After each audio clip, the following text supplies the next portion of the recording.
Hilaire de Crémier, bonjour. Vous venez de publier le numéro juillet-août 171 de Politique Magazine avec une couverture sur Merkel. Pourquoi cette C'est l'actualité. C'est l'actualité et Politique Magazine traite l'actualité et essaye de faire comprendre ce qui se passe à nos lecteurs qui sont précisément des gens intéressés et qui essaient d'avoir une certaine intelligence des choses. Et aujourd'hui, tout le monde sait que l'Allemagne va mal dans son gouvernement. Le reste risque de s'en suivre. Mais l'Allemagne allant mal dans son gouvernement, comme l'Allemagne est au cœur de l'Europe, eh bien l'Europe également va mal. Personne ne sait comment sera gouvernée l'Allemagne dans quelques mois, peut-être même dans quelques semaines. Il y a des oppositions entre la CDU, dirigée par Mme Merkel, et la CSU bavaroise. Et son ministre de l'Intérieur, qui en est issu, et qui est l'ancien patron de la CSU, Seehofer, a pris des décisions qui vont absolument à l'encontre de la politique merkelienne, au moins jusqu'à ce jour. Et donc il y a là une volonté d'arrêter les flux migratoires et de sauvegarder le cœur de l'Allemagne. Et de la part de la CSU, c'est vital, puisqu'il s'agit pour eux d'empêcher l'AfD de les supplanter, y compris en Bavière. Donc il y a des questions nationales, et c'est ce que nous tuons à répéter dans Politique Magazine, dans nos conférences, dans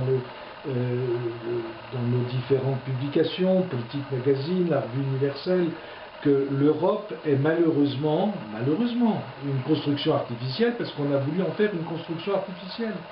Et aujourd'hui, cette construction artificielle est mise à mal, parce que les réalités nationales sont là aujourd'hui, en Allemagne, en Italie, en Autriche, dans l'Europe de Visegrad, et il n'y a plus que Emmanuel Macron à croire encore dans une Europe mondialisée, mais qui n'existe pas et qui va exister de moins en moins. Alors, Politique Magazine, c'est aussi un dossier. Vous avez toujours un dossier dans chaque numéro. Quel est le thème du dossier du 171? Alors,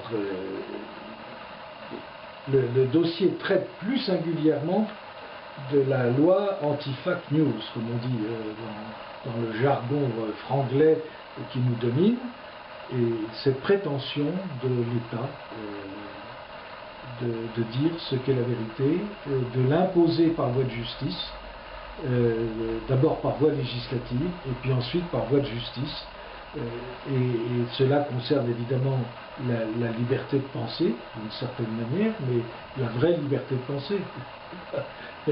Et nous serons libres de penser ce que le gouvernement aura décidé que nous devions, ce que le gouvernement et les autorités dites morales de notre pays auront décidé que nous soyons libres de penser, mais pas au-delà.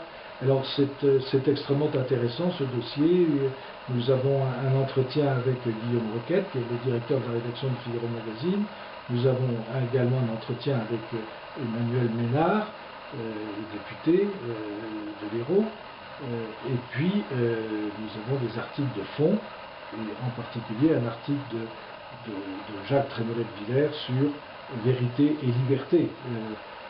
Est-ce que c'est à la justice de dire ce qu'est la vérité légale, puisqu'en quelque sorte, il s'agit de définir une vérité légale. À partir de ce moment-là, eh bien, il est certain que les 3/4 des auteurs français ne méritent plus d'exister. C'est ce qui est en train de se faire. Bon, on est parti à la chasse aux mauvais penseurs et aux mauvais auteurs. Et qu'est-ce qu'un bon auteur? C'est le bon auteur qui répondra aux critères, on va dire, macroniens de la vérité. Vous pouvez aussi nous donner un aperçu des autres thématiques de ce numéro de la revue? Alors, cette revue, c'est pas parce que j'en suis le directeur que je la recommande, mais elle est vraiment extrêmement intéressante. Je dis bien par rapport à beaucoup d'autres revues. Il y a une actualité qui est traitée, par exemple l'actualité militaire, le retour au réel national, où est-ce qu'on en est, nous, la France, du point de vue de la défense, sachant qu'en ce moment a lieu le sommet de l'OTAN, où Trump va tout bousculer, hein, comme c'est assez à prévoir. Et donc, plus que jamais, la France doit avoir sa propre défense, c'est évident. Alors Lattelle, notre journaliste, se penche sur la question, et de même sur les questions économiques, sur les questions financières, et les grandes questions de géostratégie. Nous avons un article en particulier de notre ami Georges-Henri Sautou, de l'Institut, qui traite de la dérive des continents, parce qu'en ce moment, il y a incontestablement des changements géopolitiques considérables dans le monde, et cela doit éveiller notre attention et aiguiser notre sens politique. Un numéro consistant, donc, on peut se le procurer où? Alors, on ne se le procure que par abonnement. Et donc, pour s'abonner ou pour demander un numéro, parce qu'il est possible de demander un numéro ou de s'abonner pour 3 numéros,